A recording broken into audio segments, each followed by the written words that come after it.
Industries, उसको लेकर कुछ और बयान भी आए हैं। रेवेन्यू सेक्रेटरी ये कह रहे हैं कि जब तक $40 क्रूड नहीं टूटेगा हम तो टैक्स नहीं हटाने वाले। ब्रोकिंग ने भी कुछ हद तक कैलकुलेशंस की हैं, तो ब्रोकरेज हाउसेस क्या बोल रहे हैं ये बताने के लिए मेरे सहयोगी सौमित मेरे साथ जुड़ रहे हैं। सौमित, जरा बताइए, रिलायंस इंडस्ट्रीज आज प्राइस में तो कोई एक्शन नहीं है, बट हाँ हाउसेस की ब्रोकरेज की रिपोर्ट्स में काफ़ी एक्शन होगा। प्राइस पे एक्शन शायद इसीलिए नहीं है क्योंकि ब्रोकरेजेस काफ़ी पॉजिटिव नोट के साथ आए हैं एडिशनल टैक्स के बाद। मॉर्गन स्टैनली कह रहे हैं कि एडिशनल टैक्स का बहुत ही लिमिटेड इम्पैक्ट होगा रिलायंस इंडस्ट्रीज़ पे, और जो फॉल ऑफ शेयर प्राइस हमें देखने को मिली थी फ्राइडे पे वो काफ़ी अनवारंटेड थी। अगर रिलायंस इंडस्ट्रीज़ आराम से $15 प्रति बैरल का मार्जिन ग्रॉस रिफाइनिंग मार्जिन रख सकते हैं मॉर्गन स्टैनली के हिसाब से, और इस मार्जिन लेवल पे आगे जाके अर्निंग्स अपग्रेड ही देखने को मिलेगी और डाउनग्रेड नहीं, ऐसा ब्रोकरेज का मानना है। उसका अगर आप जेफरीज की बात करें तो उन्होंने हल्का सा टारगेट प्राइस कट किया है 2950 से 2900 पे लेके आया है, क्योंकि उनका मानना ऐसा है कि उनका जो एबिटा एस्टिमेट है FY23 का वो 4% से कम हो जाएगा ये एडिशनल टैक्स के कारण। बट वो FY24 के लिए एबिटा एस्टिमेट्स को अभी बरकरार रखे हैं और उसमें कोई भी चेंज नहीं किया है।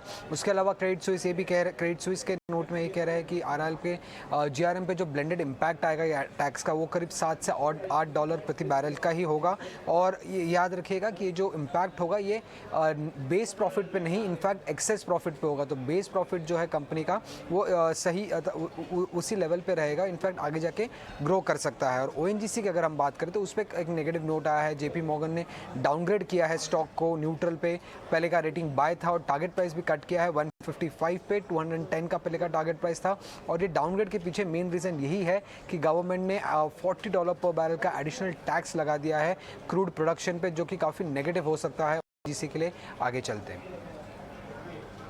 ठीक है, ये अलग अलग ब्रोकिंग हाउसेस की रिपोर्ट्स आपके स्क्रीन पर जो समिट कलेक्ट करके आपको बता रहे हैं कि किस रिपोर्ट में क्या सार बात है। अब आप कहाँ पढ़ेंगे 50 पेज की रिपोर्ट, सौमित ने आपको काफ़ी हद तक क्लियर कर दिया कि कौन सी रिपोर्ट क्या क्या कहती है। आगे बढ़ते हैं, शिवांग आते हैं।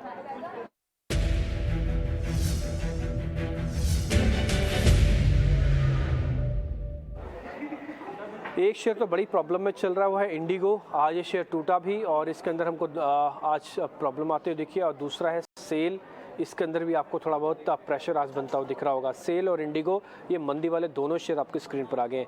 शिवांगी जरा चेक कीजिएगा इंडिगो और सेल इन दोनों में क्या करें। जी, इंडिगो आज हमने देखा कि फ्राइडे को ऐसा एक रेंज से निकल गया था अपने डेली पिछले 3 दिनों के, पर आज जो है वापस थोड़ी थकावट देखने को मिल रही है स्टॉक में।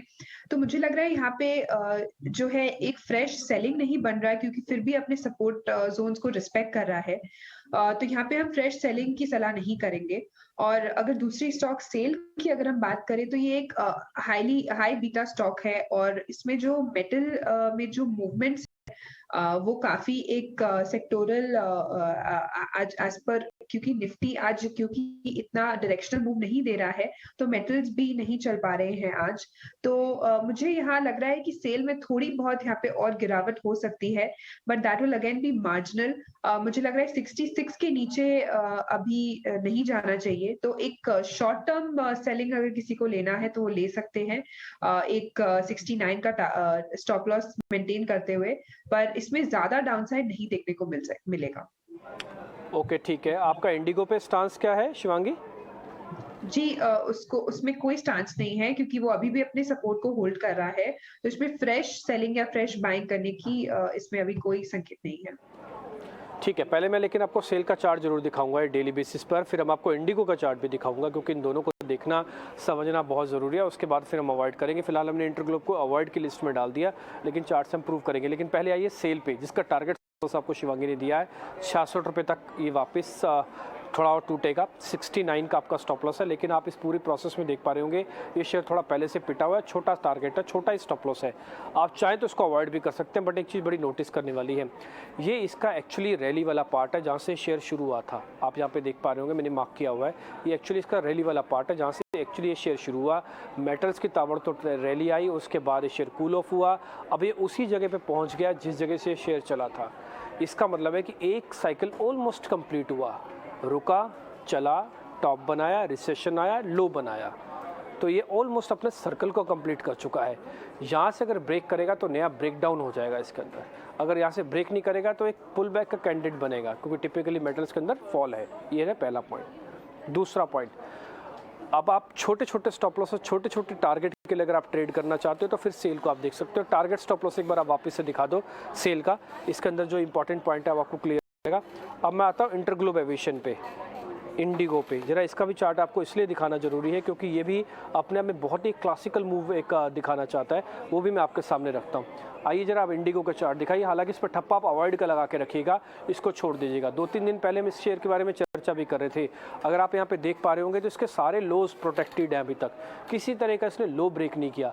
मैंने सारे लोज को कनेक्ट कर रखा है, 1 2 3 4 5 6 7 और 8 बार ऐसा हुआ है कि इसने जिस जगह पर आके टिकता है वहीं से पुल बैक देता है। अभी तक वो लो डाउन नहीं हुआ, इसलिए अवॉइड की कैटेगरी में है। किसी आदमी को शॉर्ट करना है तो कम से कम इसका रेंज का ब्रेक डाउन चाहिए। ये रेंज बहुत ही सॉलिड और बहुत ही पक्की रेंज है इसकी, जिसको ये तोड़ता नहीं है। तो अगर ये रेंज ब्रेक डाउन होगा तभी इंडिगो और टूटेगा, नहीं तो इंडिगो यहाँ पे आके साइडवेज हो सकता है।